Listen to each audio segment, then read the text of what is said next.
Welcome to my new series, Come Dine With Me, where I will be sharing recipes that I make at my dinner parties and supper clubs that are perfect for entertaining. Now, if you are a fan of the show Come Dine With Me, then you will remember the contestants cooking for one another, then engaging in some really poor entertainment, and then savagely scoring the dinner that they had on their way back home. It was so hilarious. I loved this show. It had me hooked growing up, and now all I want to do is cook for others and bring people together to share a meal.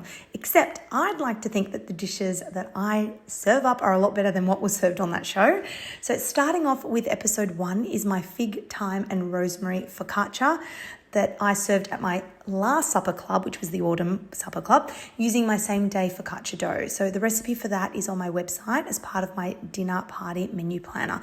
And if you have attended one of my supper clubs or have been following me for a while, then you will know I always have a focaccia on the table because it has a permanent place on there. I just chop and change the toppings and hope that you will give it a go.